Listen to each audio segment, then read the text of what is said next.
What up, my dogs? Today we've got a big one. Today we're taking a look at the top 10 stadiums in the world. All right, let's go. Coming in at number 10, we've got the Colosseum. 50,000 people would rock up to this stadium on game day and just watch people kill each other. Pretty fucked up when you actually think about it. Always hosted the grand final of killing each other on the last Saturday in September, like the good old days. Pretty epic. All right, coming in at number 9, we've got Kenilworth Road in England, home to Luton Town. You'll see a few of these, supposedly, they call them shit stadiums, but I love them. I reckon they're so cool. I love the romance of lower leagues and non-league football, like the old NSL in Australia. It might not be big to like everyone, but it's big to those who are involved and invested in it, but it's so cool. You enter through like a house and stadium of 10,000 capacity, and that's like all the diehards are there, and it'd be so epic. I love it. All right, coming in number 8, we've got the EBB Stadium, or Recreation Ground. They call it, home to Aldershot Town in the south of England. Has a capacity of about 7,000.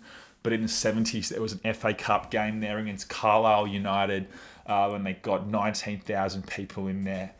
So epic. Like I was saying before, I love like non-league and lower league footballs. I think it's so cool. It would be so epic to just hit the games there with the fellas, smash some beers on a Saturday arvo, and watch the boys get up or lose, and it'd just be awesome. I love it. All right, coming at number 7, we've got the Rose Bowl, built in 1922 in Pasadena, California.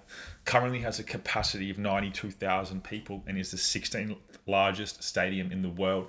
Permanent home of the UCLA Bruins football team, and some high school teams play out of there, which would be so cool, being a kid playing in that. Hosts the annual Rose Bowl game, which is a huge college football game. Also an epic soccer ground, has hosted heaps of USA national team games. Hosted the 1994 World Cup final, which looks so cool. Just look at those photos of it, man. Probably the biggest sporting event of all time. Also does music concerts there. Has hosted The Cure, Pink Floyd, Michael Jackson, U2. 165,000 people packed it for a One Direction concert, which is so cool. It and the adjacent golf course operated by the Rose Bowl Operating Company. The Rose Bowl Stadium itself actually runs at an operating loss each year, generates revenue from UCLA and flea markets, but it doesn't make enough money, so its loss is offset by the golf club that's next to it, and like really relies on that revenue to keep it going. They want to do upgrades to modernize the stadium, new seats, new press box, new screen, but they literally can't afford it because that would cost $300 million, and they're like not making any money by operating it. So probably going to be like that for quite some time. All right, coming at number 6, we've got Petco Park, baseball park in San Diego, home of the Padres. I think American baseball field is so cool. Just the romance of sitting there and just watching the boys play for 9 innings. The thing about Petco Park is it has a grass patch that you can literally sit up and watch the game from the grass patch. Also has the old facade of an old sort of operating industrial building, which is really cool. I think Petco Park's one of the coolest of the baseball stadiums out there. All right, coming number 5, we've got the game Pokemon Stadium back on the Nintendo 64. It was a super cool game where you just get Pokemon to fight to the death. And yeah, it was awesome. Coming in number 4, we've got Stadium Arcadium, the 9th album from the Red Hot Chili Pepper Boys. Released in 2006. It's full of hits. Danny California, Tell Me Baby, Snow.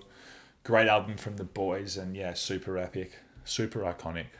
All right, coming number 3, we've got the 10 Things I Hate About You Stadium, where Heath Ledger sings on. Filmed at Stadium High School in Tacoma, Washington. Epic scene where Patrick sings Can't Take My Eyes Off of You to get back in Cat's good graces. He nails his rendition of it, evades the school law enforcement, gets away, and then ends up living with Cat happily ever after. All right, coming in number 2, we've got Town Park from FIFA. Capacity of 9,000 people, just smaller than Aloha Park. We've all played there when we've done our manager modes with the lower league clubs in an attempt to bring them up to the Premier League and bring them up to the big time. Such a great stadium. Speaking of this, my 2030 Crew Alexandra team just won the Premier League for the 4th year in a row. But yeah, great oval, great park, great stadium. All right, coming in number 1, could it have been anything else? It's the MCG, epic oval, epic stadium. Is there any ground you'd rather go to watch a game of AFL I can't think of any except maybe Brunswick Street Oval in the 60s, watching the Fitzroy boys play. 100,000 people can jam into this ground. It hosts the AFL Grand Final, the Boxing Day Test, soccer games, did the Commonwealth Games. It can do anything. So epic. I cannot wait to be inside of you again.